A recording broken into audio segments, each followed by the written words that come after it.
Good evening all. ഇന്ന് ISPHന്റെ 33ാമത്തെ students programme ആണ് നടക്കുന്നത്. അതിലേക്ക് എല്ലാവർക്കും സ്വാഗതം. സോ ഇന്ന് നമുക്ക് റിസോഴ്സ് പേഴ്സണായിട്ട് ലഭിച്ചിരിക്കുന്ന ഡോക്ടർ നിഷ്മ ജോൺസ് മാഡത്തിനെയാണ്. ഡോക്ടർ ഇപ്പോൾ പാലക്കാട് കിനവല്ലൂർ മോഡൽ ഹോമിയോ ഡിസ്പെൻസറിയിലെ മെഡിക്കൽ ഓഫീസറായിട്ട് വർക്ക് ചെയ്യുന്നു. ഇന്ന് നമ്മൾ കേൾക്കാൻ പോകുന്ന topic clinical orientation in homoeopathy for students എന്ന ടോപ്പിക്കിനെ പറ്റിയാണ് നമ്മൾ കേൾക്കുന്നത്. സോ ഈ ഒരു സെഷനിലേക്ക് നിഷ്മ ജോൺസ് ഡോക്ടറിനെ സ്വാഗതം ചെയ്യുന്നു. ഓൾസോ ഇവിടെയുള്ള entire homeo lovers, homeo doctors and homoeopathic സ്റ്റുഡൻസിനെയും സ്പെഷ്യലി വെൽക്കം ചെയ്യുന്നു. Over to you ma'am. അപ്പം ആദ്യമായിട്ട് ഞാൻ ISPHനോട് എൻ്റെ സപ്പോർട്ട് എക്സ്പ്രസ് ചെയ്യാണ്. അതിൻ്റെ കൂടെ തന്നെ എന്നെ ഇതിന് ഇൻവൈറ്റ് ചെയ്തതിന് ഞാൻ നന്ദി പറയുന്നു. ഈ ഒരു പ്രോഗ്രാം ഇതൊരു വളരെ ഷോർട്ട് നോട്ടീസിൽ എനിക്ക് കിട്ടിയൊരു ഇതായതുകൊണ്ട് വളരെ ഡീറ്റെയിൽഡ് ആയിട്ടുള്ള പ്രിപ്പറേഷൻ ഒന്നും ഇല്ല.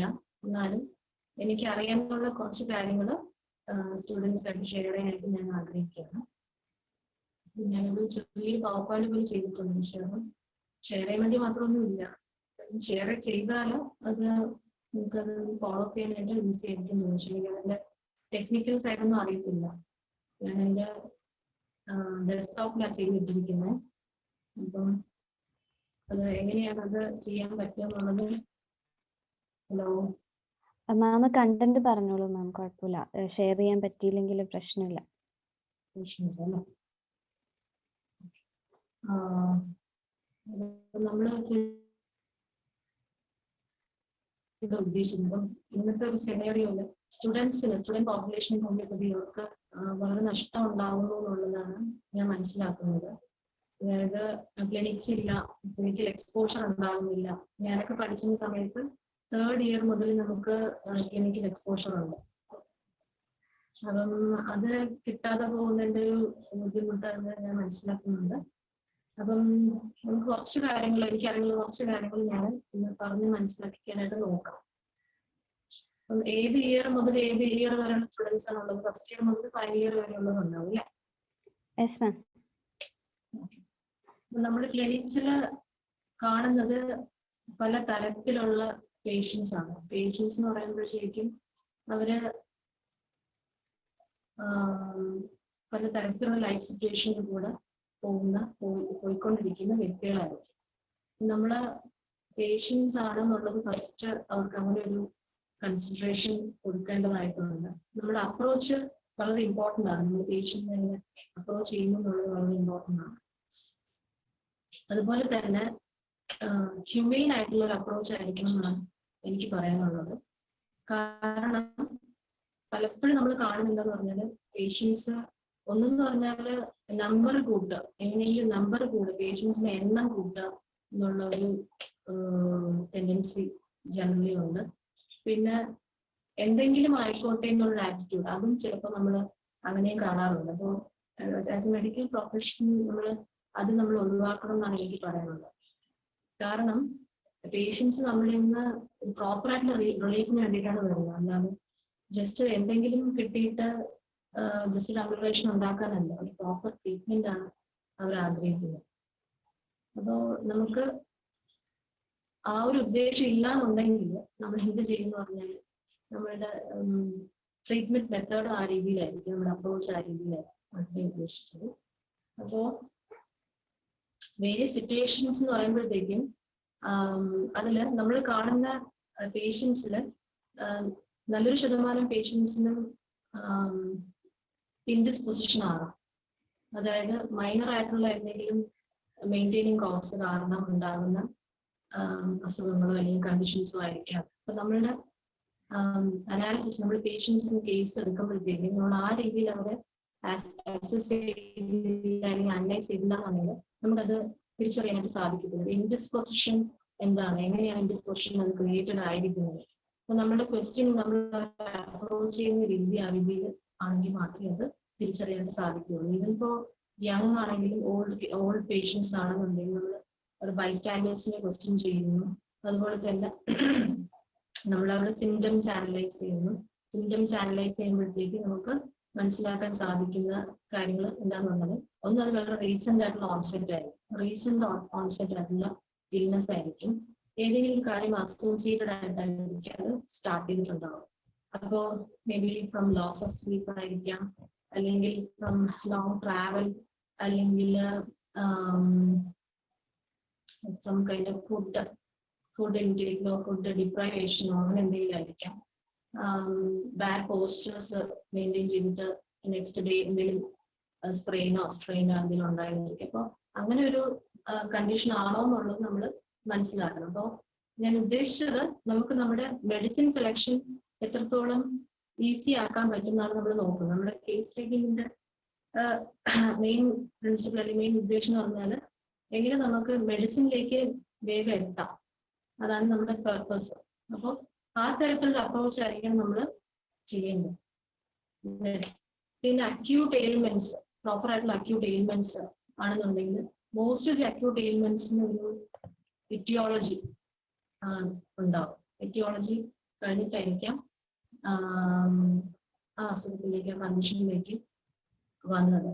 അപ്പം എറ്റിയോളജി എന്ന് പറയുമ്പോഴത്തേക്കും may be an exposure to draft of air, അല്ലെങ്കിൽ ലൈക്ക് ട്രാവൽ ചെയ്യുമ്പോഴത്തേക്കും കോൾഡ് എയർ എക്സ്പോഷർ ഉണ്ടായിട്ടോ, അല്ലെങ്കിൽ standing in water, standing in cold പ്ലേസസിൽ, അതുപോലെ എന്തെങ്കിലും ഒരു റീസെന്റ് ആയിട്ടുള്ള ഒരു ഓവർ ലിഫ്റ്റിംഗ്, ഓവർ സ്ട്രെയിനിങ് പോലെയുള്ള എന്തെങ്കിലും എറ്റിയോളജിക്കൽ ഫാക്ടർ ബാക്ക്ഗ്രൗണ്ടിൽ ഉണ്ടാകും. അപ്പൊ നമ്മൾ ആ എറ്റിയോളജി നമുക്ക് കണ്ടുപിടിക്കാനായിട്ട് സാധിച്ചാൽ ഈവൻ നമ്മൾ അക്യൂട്ട് ആയിട്ടുള്ള grief, sudden fall from a height, അല്ലെങ്കിൽ ഒരു ഫൈറ്റ്, അല്ലെങ്കിൽ ഫ്രൈറ്റ്, സച്ച് തിങ്സ്. അപ്പൊ ഇതെല്ലാം നമുക്ക് അത് എയിൽമെന്റ്സ് ഫ്രം എന്നുള്ള ഒരു കൺസിഡറേഷൻ കൊടുക്കും. അപ്പൊ നമ്മളുടെ മെഡിസിൻ സെലക്ഷൻ നമുക്ക് ആ രീതിയിൽ നമുക്ക് ചിന്തിച്ചാൽ മതി. അക്യൂട്ട് കണ്ടീഷൻസിന്റെ കാര്യം പറയുകയാണെന്നുണ്ടെങ്കിൽ അപ്പോൾ മെഡിസിൻ സെലക്ഷൻ ഈസിയർ ആകാം. സോ അത് അക്യൂട്ട് എയിൽമെന്റ്സിന് ഒരു എറ്റിയോളജി ബാക്ക്ഗ്രൗണ്ട് ഉണ്ടോ എന്നുള്ളത് നമ്മൾ ഒന്ന് അനലൈസ് ചെയ്ത് നോക്കുന്നത് നല്ലതായിരുന്നു. പിന്നെ അതുപോലെ തന്നെ നമ്മൾ അക്യൂട്ട് എയിൽമെന്റ്സ് എന്ന് പറയുമ്പോഴത്തേക്ക് നോട്ട് ജസ്റ്റ് ഇതുപോലെ എയിൽമെന്റ്സ് റിലേറ്റഡ് ആയിട്ടുള്ളതാണ്, അല്ലാതെയും കണ്ടീഷൻസ് വരാം. ഇൻഫെക്ഷൻസ് പോലുള്ളതാകാം, പിന്നെ അല്ലാത്ത ഡിസീസ് കണ്ടീഷൻസും ആകാം. ഇനി അതല്ല, ഇനി ക്രോണിക് എയിൽമെന്റ്സ് ആണെന്നുണ്ടെങ്കിൽ മെഡിസിൻസ് നമ്മൾ നോക്കുമ്പോൾ അതിന് ചിലപ്പോൾ അത് കണ്ടീഷൻ എന്ന് പറയുന്നത് acute exacerbation of chronic ailment ആയിരിക്കും. അപ്പൊ നമ്മുടെ മെഡിസിൻ സെലക്ഷൻ എങ്ങനെയായിരിക്കാം എന്ന് പറഞ്ഞാൽ ഒരു അക്യൂട്ട് പിക്ചർ കവർ ചെയ്യുന്ന ഒരു ഡ്രഗ് ആകാം ആ സമയത്ത് നമുക്ക് സെലക്ഷന് വേണ്ടി വരിക. ക്രോണിക് ഡ്രഗ് ആയിരിക്കില്ല, എന്നാൽ ചിലപ്പോൾ ക്രോണിക് ഡ്രഗ് തന്നെ ആകാം അവിടെ യൂസ്ഫുൾ ആകുക. അപ്പൊ it depends upon the case. Chronic elements ആണെന്നുണ്ടെങ്കിൽ ക്രോണിക് ആയിട്ടുള്ള ഡ്രഗാണ് നമ്മൾ സെലക്ട് ചെയ്യേണ്ടി വരിക. ഡീപ്പ് ആയിട്ടുള്ള ഡ്രഗ്സ്, ഡീപ്പ് ആക്ടിങ് ഡ്രഗ്സ് ആയിരിക്കും നമ്മൾ സെലക്ട് ചെയ്യേണ്ടി വരുന്നത്. അപ്പൊ അതാണ് ബേസിക് ആയിട്ടുള്ള ഒരു നട്ഷെല് പറയാനുള്ളത്. അക്യൂട്ട് കേസസിന് everything is very clear and evident. എല്ലാം വളരെ എവിഡന്റ് ആണ്, വളരെ ക്ലിയർ ആണ്. നമുക്ക് ഒന്നും മിസ്സാകാനുള്ള ചാൻസ് ഇല്ല. Picture is quite clear. So നമ്മുടെ മെഡിസിൻ സെലക്ഷൻ അത് ആ പിക്ചർ നമ്മൾ ക്ലിയർ ആയിട്ട് ഒബ്സർവ് ചെയ്യുകയാണെന്നുണ്ടെങ്കിൽ നമുക്ക് നന്നായിട്ട്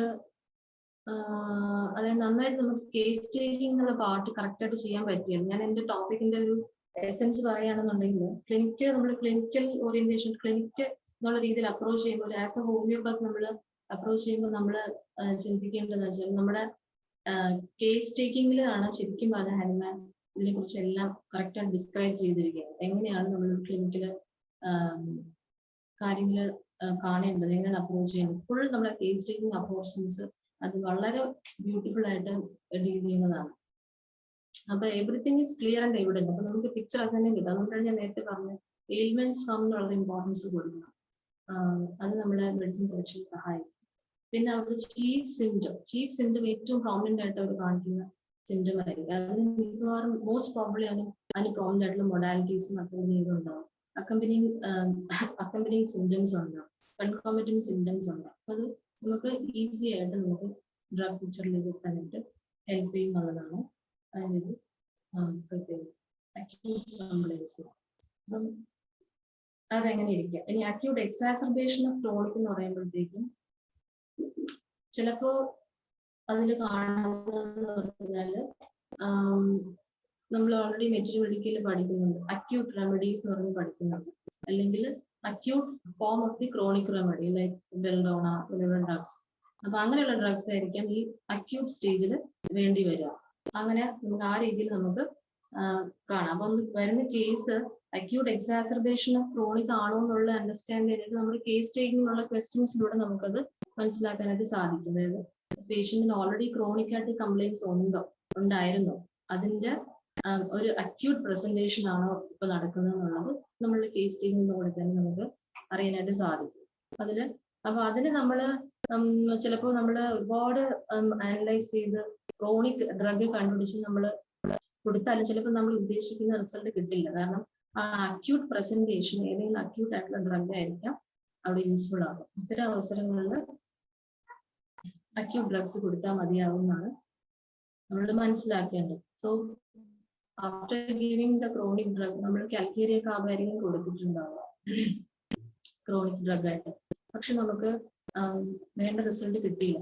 ആഫ്റ്റർ 2 weeks നോക്കുമ്പോഴത്തേക്ക് നമ്മൾ എക്സ്പെക്ട് ചെയ്ത, അല്ലെങ്കിൽ ആഫ്റ്റർ 7 days നോക്കുമ്പോഴത്തേക്ക് എക്സ്പെക്ട് ചെയ്ത റിസൾട്ട് കിട്ടിയില്ല. അപ്പൊ അതിന്റെ അർത്ഥം എന്താണെന്ന് വെച്ചാൽ അക്യൂട്ട് എക്സാസർബേഷൻ കിട്ടുമ്പോഴത്തേക്ക് ഇമീഡിയറ്റ് ആയിട്ട് ആ ലെവലിൽ അടുത്തൊരിലോട്ട് കൊണ്ടുവരാനായിട്ട് നമുക്ക് അക്യൂട്ട് ആയിട്ടുള്ള ഏതെങ്കിലും ഡ്രഗ്സ് കൊടുത്താൽ നമുക്കത് സാധിക്കും എന്നുള്ളത്. പിന്നെ അത് കഴിഞ്ഞാൽ ക്രോണിക് എയിൽമെന്റ്സ്. ക്രോണിക് എയിൽമെന്റ്സ് എന്ന് പറയുമ്പോഴത്തേക്കും മോസ്റ്റ് പ്രോബബ്ലി നമുക്കറിയാം ക്രോണിക് എയിൽമെന്റ്സിന് ക്രോണിക് ഹിസ്റ്ററി ഉണ്ടായിരിക്കും. നമ്മളുടെ കേസ് ടേക്കിങ്ങില് നമ്മൾ ഏറ്റവും ഇതിലുള്ള ഫാക്ടേഴ്സ് അവരുടെ ഹോൾ ലൈഫിൽ അവരുടെ അതുവരെയുള്ള ഏറ്റവും ഇസഡ് വരെയുള്ള ഫാക്ടേഴ്സിന് ഇമ്പോർട്ടൻസ് കൊടുത്താൽ മാത്രമേ നമുക്കൊരു പിക്ചറിലേക്ക് എത്തിച്ചിട്ട് ഫൈനലി നമുക്ക് അതിന് ഒരു ഡ്രഗ് കണ്ടുപിടിക്കാനായിട്ട് സാധിക്കത്തുള്ളൂ.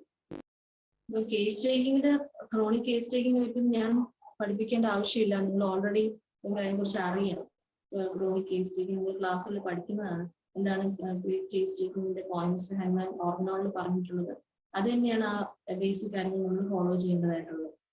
എന്നാൽ ജസ്റ്റ് ഒന്ന് ബ്രീഫ് ചെയ്ത് പറയുകയാണെന്നുണ്ടെങ്കിൽ, the moment the patient enters the clinic, അങ്ങനെയാണ് നമ്മൾ പഠിക്കുന്നത്. Moment the patient enters the clinic നമ്മുടെ കേസ് ടേക്കിംഗ് പാർട്ട് സ്റ്റാർട്ട് ചെയ്യുന്നതാണ്.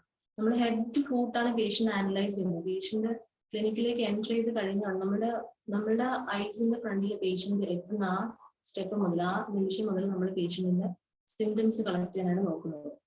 അപ്പൊ ഇതുപോലെയുള്ള എന്റെ പോലെയുള്ള ഒരു setup, being A medical officer, നമ്മൾ ഡെയിലി നോക്കുന്ന പേഷ്യൻസ് വേണ്ട ജസ്റ്റ് ഫ്യൂ അല്ല, കുറച്ച് കൂടുതൽ പേഷ്യൻസ് നോക്കുമ്പോഴത്തേക്കും എങ്ങനെ അത് സാധിക്കും എന്നുള്ളൊരു ക്വസ്റ്റ്യൻ വരും. നമ്മൾ ഹെഡ് ടു ഫൂട്ട് എങ്ങനെ അനലൈസ് ചെയ്യും ഓരോ പേഷ്യന്റിനെയും എന്നുള്ളൊരു ക്വസ്റ്റ്യൻ വരും. പക്ഷെ അത് എങ്ങനെ സാധിക്കും എന്ന് പറഞ്ഞാൽ, അത് സാധിക്കുന്നതിനെ പറ്റി നമ്മൾ ആലോചിക്കേണ്ട, നമ്മൾ അതൊരു ട്രെയിനിങ് ആണ്.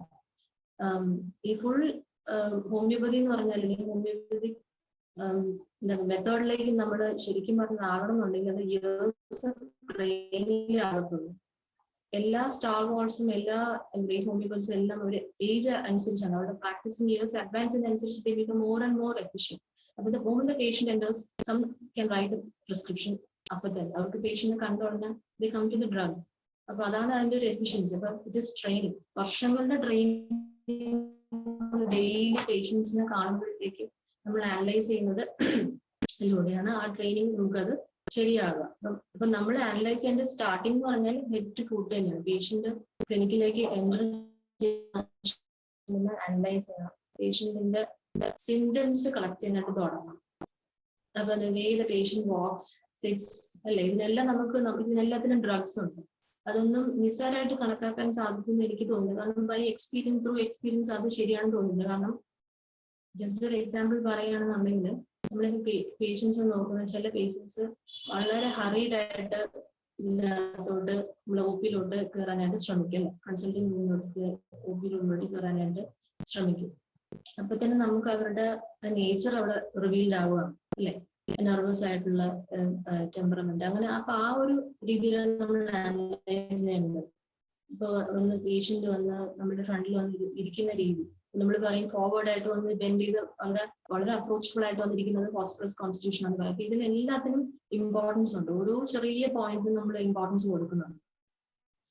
അപ്പം പേഷ്യന്റ് എന്താണോ ഏറ്റവും കൂടുതൽ പ്രസന്റ് ചെയ്യാൻ ആഗ്രഹിക്കുന്നത് അതായിരിക്കും ഏറ്റവും പ്രോംപ്റ്റ് ആയിട്ട് പറയുന്നത്. Apart from the other things. Chief symptom എപ്പോഴും എവിഡന്റ് ആയിട്ട് നമുക്ക് അറിയാനായിട്ട് സാധിക്കും.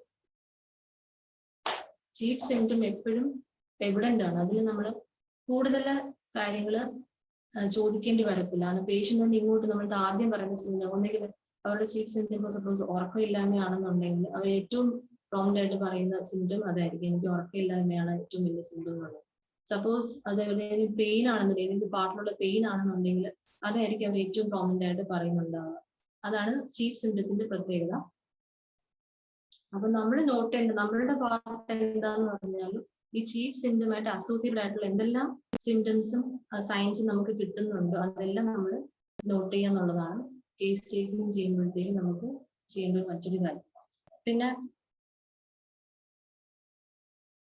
കേസ് ടേക്കിംഗ് വളരെ ഇമ്പോർട്ടൻ്റ് ആയിട്ടുള്ള ഫാക്ടർ എന്ന് പറയുന്നത് ഒബ്സർവേഷൻ ആണ്. നമ്മൾ പേഷ്യന്റ് ഒബ്സർവ് ചെയ്യുന്നതിൽ തന്നെ നമുക്ക് ഒരുപാട് കാര്യങ്ങൾ മനസ്സിലാക്കാനായിട്ട് സാധിക്കും. നമ്മുടെ ഫൈനൽ പർപ്പസ് എന്ന് പറഞ്ഞാൽ ടു കം ടു പ്രോപ്പർ സിമിലിം അല്ലെങ്കിൽ പ്രോപ്പർ മെഡിസിൻ അല്ലെങ്കിൽ പ്രോപ്പർ ഗ്രൂപ്പ് ഓഫ് മെഡിസിൻസ് അതിൽ നമുക്ക് പിന്നെ സോർട്ട് ചെയ്യാൻ വേണ്ടിയിട്ട്. അപ്പൊ നമ്മൾ അത് എങ്ങനെയാണ് ആ ലിസ്റ്റ് ഓഫ് മെഡിസിൻസ് ആ ഷോർട്ട് ലിസ്റ്റ് ചെയ്ത് എങ്ങനെയാണ് അതിലേക്ക് എത്തുന്നത് ആ എത്താൻ വേണ്ടിയിട്ടുള്ള ഒരു ടെക്നിക്ക് അല്ലെങ്കിൽ മെത്തേഡാണ് നമ്മൾ ഈ ഒബ്സർവേഷനും ഈ അനാലിസിസും നമ്മൾ ഹെൽപ്പ് ചെയ്യും. അപ്പൊ ആ രീതിയിൽ നമ്മൾ ഒബ്സർവ് ചെയ്താൽ മാത്രമേ അതിന് സാധിക്കത്തുള്ളൂ. Everything that the patient shows can be A clue. ഏത് കാര്യം പേഷ്യന്റ് പ്രസന്റ് ചെയ്യുന്നതും നമുക്ക് ക്ലൂ ആയിട്ട് പറയാം. ഏത് patient walks or sits, the colour of the hair, the texture, സ്കിന്നിന്റെ ടെക്സ്ചർ, പിന്നെ എക്സ്റ്റേണൽ അപ്പിയറൻസ്, ഇതെല്ലാം നമുക്ക് ക്ലൂ ആണ് to finally make a list of remedies.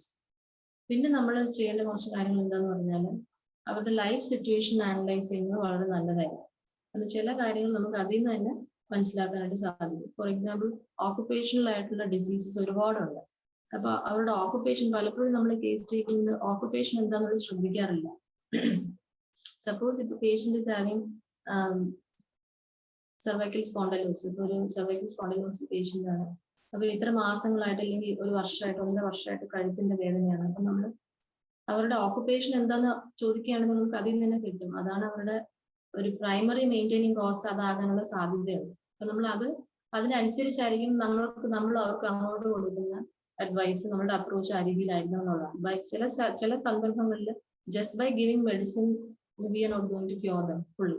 അപ്പൊ ഇതുപോലുള്ള മെയിൻറ്റെയിനിങ് കോസോ അങ്ങനത്തെ എന്തെങ്കിലും അഗ്രവേറ്റിംഗ് ഫാക്ടേഴ്സോ എന്തെങ്കിലും ഉണ്ടെന്നുണ്ടെങ്കിൽ അത് നമുക്ക് മനസ്സിലാക്കാനായിട്ട് സാധിക്കും. സോ അങ്ങനെ ഓക്കുപേഷൻ ഹിസ്റ്ററി, അവരുടെ ഹാബിറ്റ്സ്, ചിലരുടെ ഹാബിറ്റ്സ് റോങ് ഹാബിറ്റ്സ് ഉണ്ടെന്നുണ്ടെങ്കിൽ അത് കാരണം ഡിസീസ് സ്റ്റേറ്റിലേക്ക് അല്ലെങ്കിൽ അൺഹെൽത്തി സ്റ്റേറ്റിലേക്ക് ബോഡി പോകാനുള്ള ചാൻസ് ഉണ്ട്. സോ അത് നമ്മൾ മനസ്സിലാക്കണം.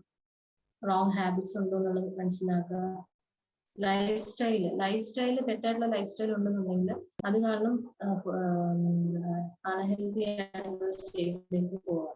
ഫുഡ് ഹാബിറ്റ്സ് പ്രോപ്പർ അല്ല എന്നുണ്ടെങ്കിൽ അത് കാരണം അൺഹെൽത്തി സ്റ്റേറ്റിലേക്ക് പോകാം. അപ്പൊ ഇതെല്ലാം നമ്മൾ മനസ്സിലാക്കുമ്പോഴത്തേക്ക് നമുക്ക് കേസിന് ആ രീതിയിൽ അനലൈസ് ചെയ്യാനായിട്ട് സാധിക്കും, ആ രീതിയിൽ അപ്രോച്ച് ചെയ്യാനായിട്ട് സാധിക്കും. നമുക്ക് ഫർദർ ഫോളോ അപ്സിനാണെങ്കിൽ ഫർദർ അഡ്വൈസ് കൊടുക്കാനാവുന്നുണ്ടെങ്കിലും അതുപോലെ നമുക്കത് ഡീൽ ചെയ്യാനായിട്ട് സാധിക്കുന്നുള്ളതാണ് ഈ പോയിന്റ്സിലൂടെ ഞാൻ പറയാനായിട്ട് ആഗ്രഹിക്കുന്നത്. Every piece of information counts എന്ന് പറയാൻ കാരണം എന്താ വെച്ചാൽ നമ്മൾ എപ്പോഴും ഹനുമാൻ സ്ട്രെസ് ചെയ്തിരിക്കുന്നത് ഓർക്കണം, ടോട്ടാലിറ്റിക്കാണ് കൺസിഡറേഷൻ കൊടുക്കേണ്ടത്. Totality will give you clue. അപ്പൊ നമ്മളൊരു പ്രോപ്പർ ടോട്ടാലിറ്റി നമുക്ക് ഉണ്ടാക്കാനായിട്ട് സാധിച്ചാൽ നമുക്ക് റെമഡിയിലേക്ക് എത്താമെന്നുള്ളതാണ് അദ്ദേഹം പറയുന്നത്. അപ്പൊ ദ ഹൈറ്റ്, നമ്മുടെ പേഷ്യന്റ് ഹൈറ്റ്, ടോൾ ആയിട്ടുള്ള കോൺസ്റ്റിറ്റ്യൂഷൻ ആണ്, ഫെയർ ആയിട്ടുള്ള കോൺസ്റ്റിറ്റ്യൂഷൻ ഏതൊക്കെയാണെന്നുള്ളത് നമുക്കറിയാം. ലീൻ ആൻഡ് ടോൾ ആയിട്ടുള്ള കോൺസ്റ്റിറ്റ്യൂഷൻ വരുന്ന ഡ്രഗ്സ് നമുക്ക് നോക്കിയാൽ മതി. അങ്ങനെ വരുമ്പോഴേക്കും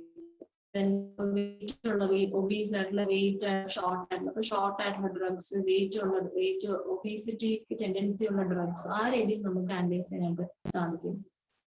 ഡാർക്ക് ആയിട്ടുള്ള കോംപ്ലക്ഷൻ ആണെന്നുണ്ടെങ്കിൽ നമുക്ക് ആ രീതിയിൽ ചിന്തിക്കാം. അയഡം പോലുള്ള കോൺസ്റ്റിറ്റ്യൂഷൻസ് ഡാർക്ക് കോൺസ്റ്റിറ്റ്യൂഷൻസ് ആണെന്ന് മെഡിക്കൽ പറയുന്നുണ്ട്. പിന്നെ അതുപോലെ തന്നെ ടെക്സ്ചർ ഓഫ് സ്കിൻ ടെക്സ്ചറിന് ഇമ്പോർട്ടൻസ് ഉണ്ട്. നമ്മള് സ്കിൻ ടെക്സ്ചർ നമ്മൾ എങ്ങനെ അനലൈസ് ചെയ്യുന്നുള്ളത് ഒരു ചെറിയൊരു ക്ലൂ പറയുകയാണെന്നുണ്ടെങ്കിൽ നമ്മൾ പേഷ്യന്റിനെ എക്സാമിൻ ചെയ്യുന്ന ഒരു പാർട്ടിൽ നമ്മൾ പൾസ്, BP അല്ലെങ്കിൽ examination of body parts depending upon the condition നമ്മൾ ചെയ്യാറുണ്ട്.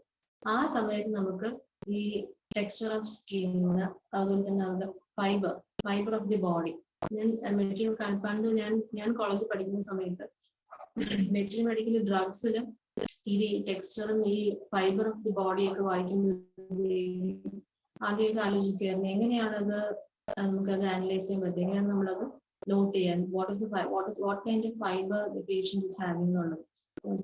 ലാക്സ് ആൻഡ് ബീം ഫൈബർ ആണ്, ഡ്രഗ്സിൽ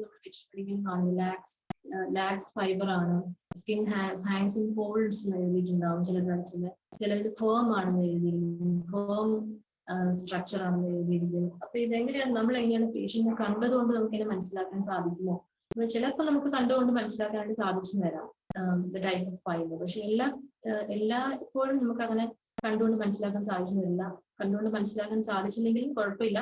ഈ അവസരം checking the pulse and BP അല്ലെങ്കിൽ while examining the particular body part for the complaint നമ്മൾ എന്തിനാണ് അപ്രോച്ച് ചെയ്തിരിക്കുന്നത്, അത് എക്സാമിൻ ചെയ്യുന്ന സമയത്ത് നമുക്ക് പേഷ്യന്റിന്റെ ടൈപ്പ് ഓഫ് ഫൈബർ അനലൈസ് ചെയ്യാനായിട്ട് സാധിക്കും. അതിൽ നമുക്ക് ഡ്രഗ്സിനെ ഷോർട്ട് ലിസ്റ്റ് ചെയ്യാനായിട്ട് പറ്റും അല്ലെ. സോഫ്റ്റ് ആയിട്ടുള്ള ഫൈബർ ആയിട്ടുള്ളവരും സ്ട്രോങ് ആയിട്ടുള്ള ഫൈബർ ആയിട്ടുള്ളവരും നമ്മൾ ഷോർട്ട് ലിസ്റ്റ് ചെയ്യാനായിട്ട് ഹെൽപ്ഫുൾ ആയിരിക്കും എന്നുള്ളത്. അതുപോലെ തന്നെ ലാബ് റിപ്പോർട്ട്സ്, പേഷ്യന്റ് ഇന്നത്തെ ഒരു ഇതെന്ന് പറഞ്ഞാൽ എല്ലാവരും ലാബ് റിപ്പോർട്ട്സ് ആയിട്ടാണ് വരുന്നത്. ലാബ് റിപ്പോർട്ട്സിന് ഒരുപാട് ഇമ്പോർട്ടൻസ് കൊടുക്കുന്നുണ്ട്. എല്ലാവർക്കും ലാബ് ടെസ്റ്റ് ചെയ്യണം, ലാബ് റിപ്പോർട്ട്സ് വേണം ഡോക്ടറിനെ കാണുന്നത്. അപ്പൊ ഇതിൽ നമുക്ക് എന്തെങ്കിലും ക്ലൂ കിട്ടും, അതിൽ നിന്നും ക്ലൂ കിട്ടാറുണ്ട്. അപ്പൊ അതിൽ നിന്ന് ക്ലൂ കിട്ടാറുണ്ട് എന്നാൽ അത് നമ്മൾ ആ രീതിയിൽ അപ്രോച്ച് ചെയ്യുകയാണെന്നുണ്ടെങ്കിൽ നമുക്ക് അതിൽ നിന്നും ക്ലൂ കിട്ടും എന്നുള്ളതാണ്. നമ്മൾ ചിലപ്പോൾ എഡിമാറ്റസ് ടെൻഡൻസി എന്നൊക്കെ ഉള്ളത് നമുക്ക് അതിൽ നിന്ന് കിട്ടാം. കാരണം ഞാൻ എൻ്റെ ഒരു ടീച്ചർ ഒരു കേസ് സോൾവ് ചെയ്തത് through a report from the ലാബാണ്. അപ്പം ഒരു ബ്രെയിൻ ട്യൂമറാണ്.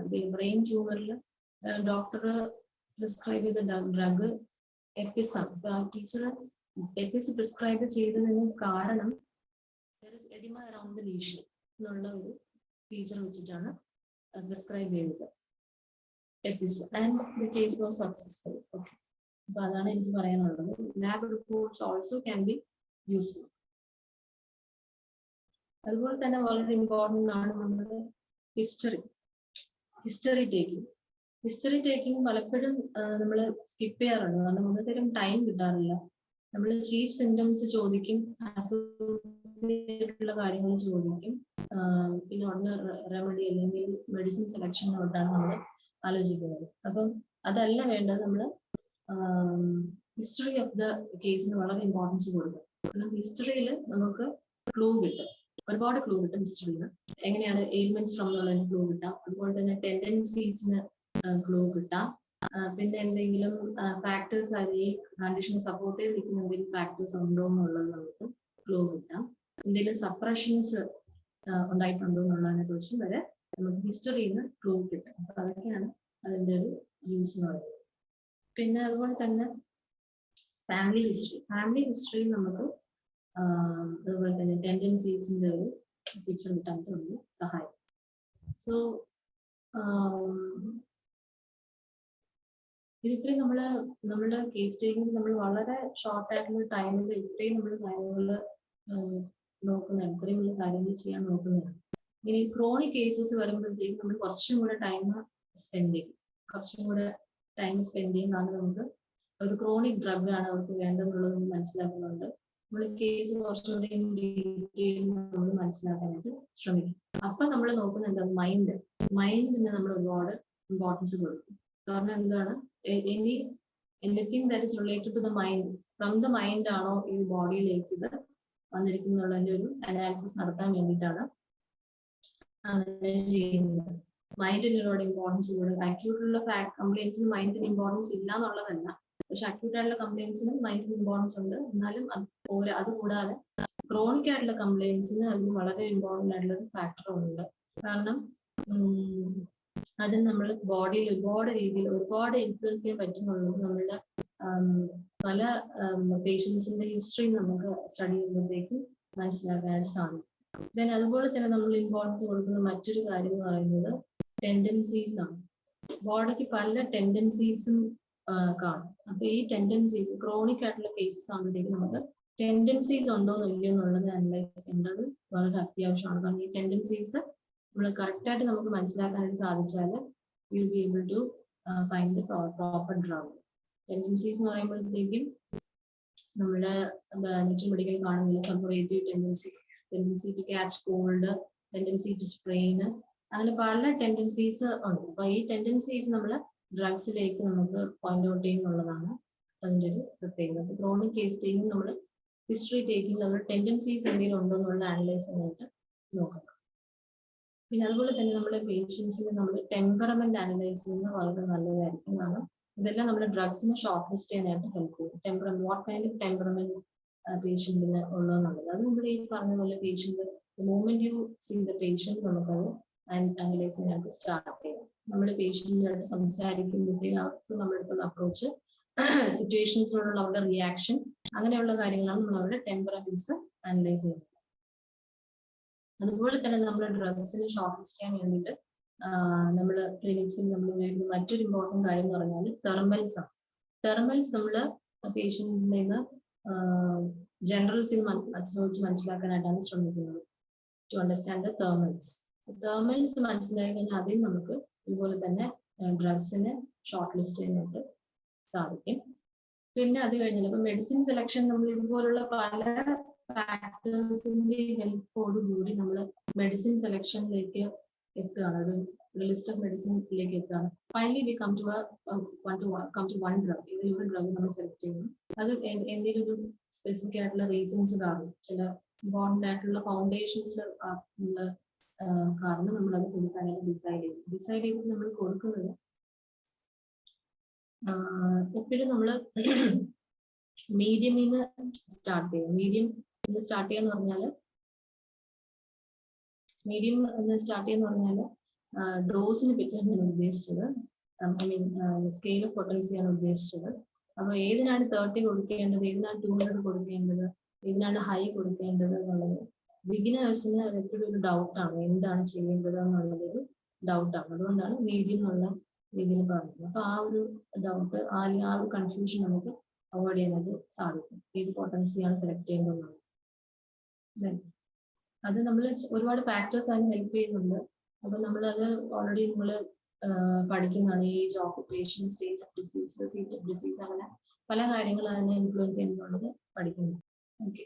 പിന്നെ അത് കഴിഞ്ഞാൽ നമ്മൾ മെഡിസിൻ കൊടുത്തു കഴിഞ്ഞാൽ അതുപോലെ നമുക്ക് വേറെ ഇമ്പോർട്ടൻറ്റ് കാര്യമുള്ളത്, എന്തെങ്കിലും മെയിൻറ്റെയിനിങ് കോസ്റ്റ് ഉണ്ടെന്നുണ്ടെങ്കിൽ നമ്മൾ ആ പ്രിസ്ക്രിപ്ഷൻ കൊടുക്കുന്നതിനോടുകൂടി ആ മെയിൻറ്റെയിനിങ് കോസ്റ്റ് റിമൂവ് ചെയ്യാൻ വേണ്ടിയിട്ടും കൂടെ ഒരു സ്റ്റെപ്പ് നമ്മൾ എടുക്കണം. Suppose if there is A maintaining cost, അങ്ങനെ മെയിൻറ്റെയിനിങ് കോസ്റ്റ് ഉണ്ടെന്നുണ്ടെങ്കിൽ അത് റിമൂവ് ചെയ്യാനുള്ള സ്റ്റെപ്പ് എടുത്തില്ല എന്നുണ്ടെങ്കിൽ നമ്മളുടെ മെഡിസിൻ്റെ എഫക്റ്റ് നമുക്ക് ഫുള്ളായിട്ട് കിട്ടിയെന്ന് വരില്ല. അതാണ് അതിൻ്റെ ഒരു ഡിഫക്റ്റ്. അപ്പോൾ remove all possible obstacles to cure.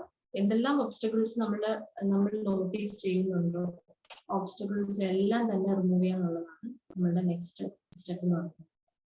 അപ്പൊ എന്തെല്ലാം ഒബ്സ്റ്റക്കിൾസ് ഉണ്ടാകാൻ ചാൻസ് ഉണ്ട്, അതെന്തെല്ലാം റിമൂവ് ചെയ്യാനായിട്ട് സാധിക്കും. മിക്ക പേഷ്യൻസിനും നമ്മളിപ്പോഴത്തെ മോഡേൺ ലൈഫ് സ്റ്റൈലിലുള്ള ഒരുപാട് കാര്യങ്ങൾ ചിലപ്പോൾ ഒബ്സ്റ്റക്കിൾസ് ടു ക്യൂർ ആകാനായിട്ട് സാധ്യതയാണ്. പക്ഷെ പലപ്പോഴും അത് പേഷ്യൻസ് അത് റിയലൈസ് ചെയ്യാറില്ല എന്നുള്ളതാണ് എൻ്റെ ഒരു പ്രോബ്ലം, ഡിഫക്റ്റ് എന്ന് പറയുന്നത്. നമുക്ക് പേഷ്യൻസിനെ കൺവിൻസ് ചെയ്യാനായിട്ട് സാധിക്കണം. ഇത് ഈ ഒരു ഫാക്ടറാണ് നിങ്ങളുടെ എയിൽമെന്റ്സിന്, അല്ലെങ്കിൽ അവരുടെ എയിൽമെന്റിന് കാരണം എന്നുള്ളത്. അതിന് നമ്മൾ റിമൂവ് ചെയ്യുകയാണെന്നുണ്ടെങ്കിൽ ബോഡി തനിയെ തന്നെ അത് കറക്റ്റ് ചെയ്യാനായിട്ട് സ്റ്റാർട്ട് ചെയ്യുന്നുള്ളതും നമ്മുടെ മെഡിസിൻ്റെ ഹെൽപ്പോട് കൂടി അവർക്ക് നല്ല രീതിയിലുള്ള പ്രോഗ്രസ് ഉണ്ടാകും എന്നുള്ളത് നമുക്ക് അവിടെ കൺവിൻസ് ചെയ്യാൻ സാധിക്കും. ചിലപ്പോൾ ഫസ്റ്റ് വിസിറ്റ് അല്ലെങ്കിൽ ഫസ്റ്റ് നമ്മളുടെ കൺസൾട്ടേഷൻ അത് സാധിച്ചെന്ന് വരില്ല. കമ്മിങ് വിസിറ്റ്സിൽ, അതായത് ഫോളോ അപ്സിലായിരിക്കാം നമുക്കതിന് സാധിക്കുക. അപ്പം you can use the follow up as an opportunity. അപ്പൊ ഫോളോ അപ്പിന് ആ ഒരു ഓപ്പർച്യൂണിറ്റി വേണ്ടി നമുക്ക് യൂസ് ചെയ്യാനുള്ളതാണ് എൻ്റെ ഒരു സജഷൻ. ഫോളോ അപ്സ് പറയുന്നത് വളരെ ക്രൂഷ്യൽ ആയിട്ടുള്ള ഒന്നാണ്. ഫോളോ അപ്സ് പറയുന്നത് beginners, including me as A beginner, നമ്മൾ എപ്പോഴും മിസ്റ്റേക്സ് ഒരുപാട് വരുത്തുന്ന ഒരു പോയിന്റാണ് ഫോളോ അപ്പിന്. അപ്പൊ എൻ്റെ ടീച്ചർ ഞങ്ങളോട് പറയുമായിരുന്നു നിങ്ങളുടെ മെഡിസിൻ സെലക്ഷനൊക്കെ കറക്റ്റാണ്, ഫസ്റ്റ് നമ്മൾ സെലക്ട് ചെയ്യുന്ന മെഡിസിൻ ഒക്കെ കറക്റ്റാണ്. കാരണം നമ്മൾ വളരെ കീനായിട്ട് അനലൈസ് ചെയ്ത് ഒബ്സർവ് ചെയ്ത് മെഡിസിൻ കണ്ടുപിടിക്കാൻ നോക്കുന്നത്. മെഡിസിൻ സെലക്ട് ചെയ്ത് മെഡിസിൻ വളരെ ഇതായിട്ട് സെലക്ട് ചെയ്ത് കൊടുക്കും. പക്ഷെ പിന്നെ അതിന് ഫോളോ അപ്പിനാണ് മിസ്റ്റേക്സ് വരുന്നത്. അപ്പൊ എന്താണ് മിസ്റ്റേക്ക് എന്ന് പറഞ്ഞാൽ, ഒന്നുകിൽ നമ്മൾ മെഡിസിനെ ചേഞ്ച് ചെയ്യും, അല്ലെങ്കിൽ ആവശ്യമില്ലാതെ റെപ്പറ്റീഷൻ ചെയ്യും. ഇതാണ് നമുക്കുണ്ടാകുന്ന മിസ്റ്റേക്സ്. അപ്പം you have to be patient. Be patient with the patient. Patience വളരെ ഇമ്പോർട്ടൻറ്റ് ഫാക്ടറാണ് നമ്മുടെ ട്രീറ്റ്മെന്റിൽ. പേഷ്യൻസ് ആയിട്ട് നമ്മൾ ഡീൽ ചെയ്താൽ, അല്ലെങ്കിൽ നമ്മൾ അനലൈസ് ചെയ്താൽ മാത്രമേ നമുക്ക് ഫോളോ അപ്പിൽ പേഷ്യന്റിന് ശരിക്കും ഒരു റെപ്പറ്റീഷന്റെ ആവശ്യമുണ്ടോ, അല്ലെങ്കിൽ ഒരു ചേഞ്ച് ഓഫ് റെമഡി ആവശ്യമുണ്ടോ എന്നുള്ളത് നമ്മൾ ശരിയായ രീതിയിൽ അണ്ടർസ്റ്റാൻഡ് ചെയ്യേണ്ടതായിട്ടുണ്ട്. അപ്പൊ ആ ഒരു തരത്തിലുള്ള അനാലിസിസ് ചെയ്യണം. അപ്പൊ ഇത്രയും കാര്യങ്ങൾ ഞാൻ ഈ പറഞ്ഞതിൽ ഇതെല്ലാം വളരെ ഈസി ടു ചെയ്യണം, അല്ലെങ്കിൽ പറയാനായിട്ട് വളരെ എളുപ്പമാണ്. ഇപ്പം ജസ്റ്റ് കുറെ കാര്യങ്ങൾ ഞാൻ പറഞ്ഞു, പക്ഷെ ഇത് പ്രാക്ടീസിൽ നമ്മൾ ചെയ്യുമ്പോഴത്തേക്കും വെരി ഡിഫിക്കൽട്ട്, വളരെ ബുദ്ധിമുട്ടുള്ള കാര്യമാണ്. അത് എങ്ങനെ അത് നമുക്ക് ശരിയാക്കി എടുക്കാൻ പറ്റും എന്നുള്ള ചോദ്യത്തിന് ഉത്തരം എന്ന് പറയുന്നത് through practice, through years of practice ആണ് ഇത് നമുക്ക് ശരിയാക്കി എടുക്കാനായിട്ട് സാധിക്കും. അപ്പൊ അതിന് നമ്മൾ ഹെൽപ്പ് ചെയ്യുന്നത് എന്താണ്, എന്തിനും നമ്മൾ ബേസ് ചെയ്തിട്ടാണ് ഇത് നമ്മൾ ഫോളോ ചെയ്യുന്നത്? ഒരു സംശയമില്ല, നമ്മൾ ഫോളോ ചെയ്യുമ്പോൾ നമ്മളുടെ ബേസിക് ഫിലോസഫി തന്നെയാണ്, അതിൽ യാതൊരു സംശയമില്ല.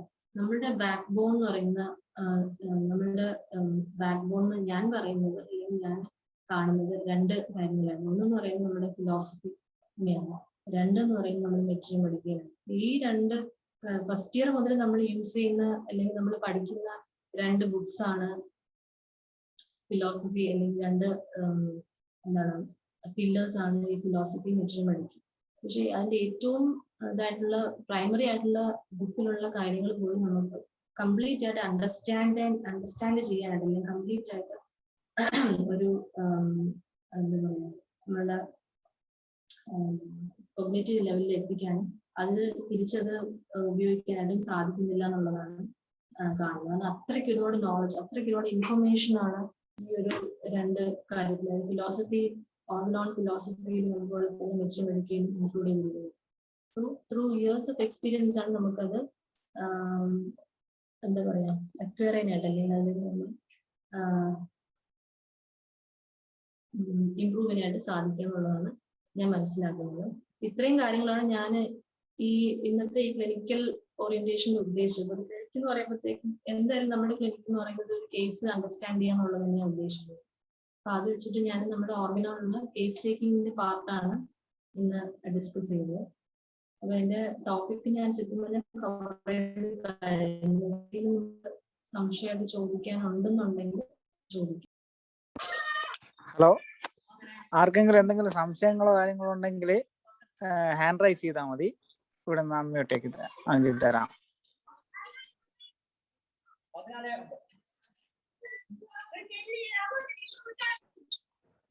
ക്ലാസ്സിൽ നമ്മള് സ്റ്റുഡൻസിനെ പഠിപ്പിക്കുന്ന ഒരു ഫീലേ അല്ല ഈ കമ്പ്യൂട്ടറിലും മൊബൈലിലും നോക്കി പഠിപ്പിക്കുന്നത്. അങ്ങനത്തെ ഒരു സ്ട്രേഞ്ച് ഫീലിംഗ് ആണ് തോന്നുന്നത്. മാഡം, എനിക്ക് തോന്നുന്നു ആർക്കും സംശയങ്ങളും കാര്യങ്ങളൊന്നും ഇല്ലാന്ന് തോന്നുന്നു. നമുക്കെന്നാല് ആർക്കും ഉണ്ടെങ്കിലൊന്ന് ഹാൻഡ് റൈസ് ചെയ്താൽ മതി. എന്നെ ക്ലാസ്സിൽ ഇൻവൈറ്റ് ചെയ്തവര് പറഞ്ഞെന്ന് വെച്ചാല് ബിസിനസ് കൂടുതലും സ്റ്റുഡൻസ് ആണ്. ഫസ്റ്റ് ഇയർ മുതൽ ഫൈനൽ ഇയർ വരെയുള്ള സ്റ്റുഡൻസ് ആണ് ലിസൺ ചെയ്യുന്നത്. അപ്പൊ അവർക്ക് ക്ലിനിക്കൽ എക്സ്പോഷർ ഉണ്ടാകുന്നില്ല, ക്ലിനിക്ക് എങ്ങനെയാണെന്നുള്ളത് അറിയില്ല എന്നുള്ള ഒരു ഇതാണ് എന്നോട് പറഞ്ഞത്. എന്തായാലും ഇനി ഡൗട്ടും കാര്യങ്ങളൊന്നും ഇല്ലാത്ത സ്ഥിതിക്ക് മാഡം കേസ് ടേക്കിങ്ങിനെ പറ്റി കൃത്യമായുള്ള കാര്യങ്ങൾ മാഡം അവതരിപ്പിച്ചു. നമുക്ക് സ്റ്റുഡൻസിന് വളരെ ഉപകാരപ്രദമാവും. വളരെ നന്നായൊരു സെഷൻ ആയിരുന്നു. IFPHന്റെയും അതുപോലെ തന്നെ എൻ്റെ വ്യക്തിപരമായ രീതിയിൽ ഞാൻ നന്ദി പറയുകയാണ്. Thank you. എന്നാൽ നമുക്ക് സെഷൻ എന്നാൽ വൈൻഡപ്പ് ചെയ്യുകയാണ്. എല്ലാവർക്കും ലീവ് ചെയ്യാം.